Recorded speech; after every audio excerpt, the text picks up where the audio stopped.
For the past few days, the student council president was being bombarded with texts and emails from both students and the university's business department. It was so bad that she enlisted all the members of the student council to help get a handle on the situation. With the demand so high and the close relationship of Clemence to the three investors, the student council unanimously made Clemence a member. Finally, the most anticipated message of the school year arrived. The three investors solved the case of the elusive Fountain of Youth, as well as their most recent case. Clemence was given the honor to coordinate efforts with the university to send out a school broadcast about the findings of both cases. The cafeteria was abuzz with chatter as the students received the school alert notifying them of the next meeting.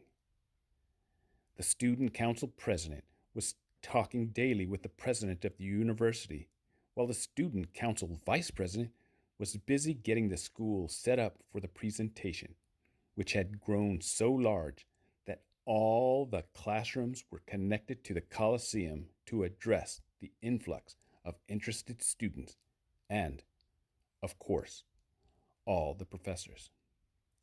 The geology department knew the impacts of such a geological find.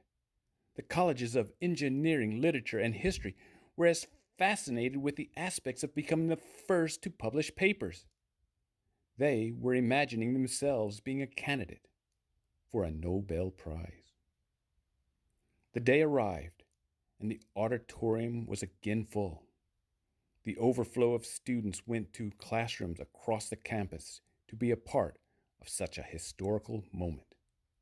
The three investors, Louie, Riley, and Julie, were being led to the auditorium by a proud Clemence, who could not wait to hear what her mom would tell the group, and an equally proud student council president, who never put on such a show. Word had gotten out to others off campus, and job opportunities were rolling in with offers of grandeur and high income.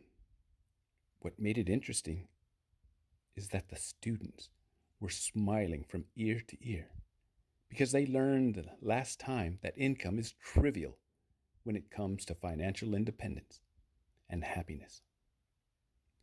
Riley, who is Clemence's mom and the second investor, opened the meeting with, "It is too soon to tell the influence of the Fountain of Youth for me directly. But I know without a doubt that Clemence and many of you will benefit. The repercussions of you not taking advantage of such an opportunity are extremely costly.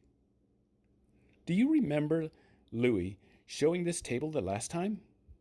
I know we unexpectedly rushed out the last time we were here, but did any of you think about it?" The question brought about a definite "Yes, please tell us more" response. So many students that Riley almost fell down from the shockwave. "Here you see that you won't," Riley began and then stopped mid-sentence to tease the students, who were riveted on the edge of their seats. She then asked, "Aren't you more interested in the Fountain of Youth or our last case?"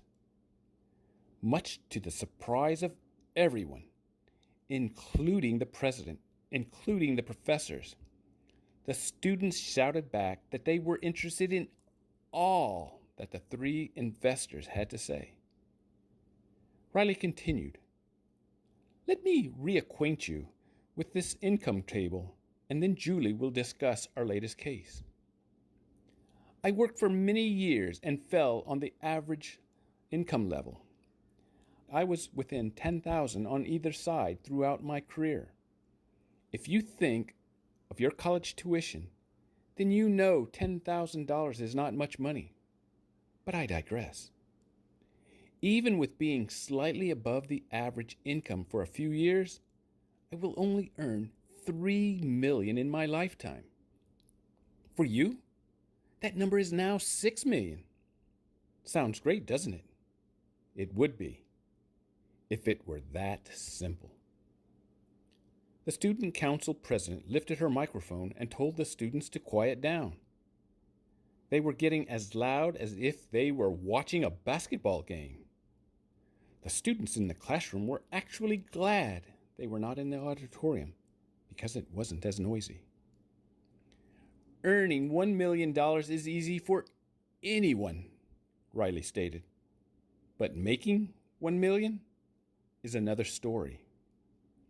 I'm a little disappointed in learning how much money I earned and comparing that to how much I have. Clemence, who had a microphone to help with the presentation, interrupted her mom, saying, "Mom, but isn't comparison the thief of joy?" The students applauded hearing this, but stopped instantly upon hearing, "No, not in this case." Puzzled, Clemence and the students stared intently at Riley. "I am not really comparing myself in this case. Unfortunately, I see what I missed because I was not forewarned or prepared. In other words, I went to college and got an education to work like all of you, but did not learn about finances. Honestly, I have taught Clemence budgeting and money management, and until recently, did not know about the fountain of youth or how catch-up is a myth." Riley thought the students would view her more as a mother figure than an equal, so she turned the presentation over to Julie, the third investor, who at 33 years of age was closer to being a peer to the students. "Would you like free money?" Julie asked. As expected, everyone said yes. "Of course you would. But then why doesn't anyone take the necessary steps of unlocking the treasures of the fountain of youth? In America, psychologists and financial advisors publish rationale that you can wait and catch up, which deters some of you from making tremendous gains. But why would you listen to this nonsense?" "Excuse me, wait a second," came a voice from somewhere in the auditorium. A professor was yelling at the top of his lungs. He was given a microphone to speak in his normal classroom teaching manner, and in a rather blunt voice stated, "It is both mathematically and practical knowledge that waiting to invest lets the students get their feet on the ground after college, and with their earning more in later years, easier to invest more money and catch up." Clemence looked at her mom nervously, feeling panicked, since she goes to this university and the presentation was falling apart by a single point from one of her professors. Her mom nodded reassuringly, in which Clemence relaxed and smiled, knowing that the three investors were prepared to woo the crowd. Before Julie showed two tables, the first being the Fountain of Youth and the second was the Delusions of Catchup, Louie chimed in. "I mean no disrespect, but there are three characteristics associated with investing in the stock market. Listing them in order, the first is a lack of education on the topic.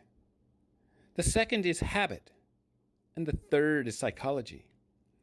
Because of the lack of education, we assume a psychological approach helps, which, unfortunately, does not even help those in their 40s and 50s. Continuing, he turned to Riley apologetically before addressing the audience. "Riley has told you that she is new to investing. Yes, she is established in the workforce and has done a tremendous job helping Clemence. As such, she does not need much additional money when she retires. This sounds good, but she will get a pension from work, which most companies around the world have phased out or are phasing out. The money she will need is for traveling to visit her daughter. While the market averages an 8% annual increase, This does not help much when starting in later years because it takes time to build your portfolio, and a bear market can wipe out the gains and even the contributions. Julie told everyone who wanted to hear, at your age, you can contribute $10,000 and have $100,000, which is a lot of free money compared to contributing $30,000, 3 times more, and only ending up with the same amount in the end. Yes, this is a comparison, and the one in which Riley said cost her money for not knowing sooner. This is why she knows Clemence will reap the rewards of the fountain of youth and avoid the delusions of Catchup. The professor understood and directed a request to Clemence. Clemence, please talk to your mother and set up a meeting for the 3 investors to help me revamp my study guide. I plan to incorporate what I have learned today in my classes.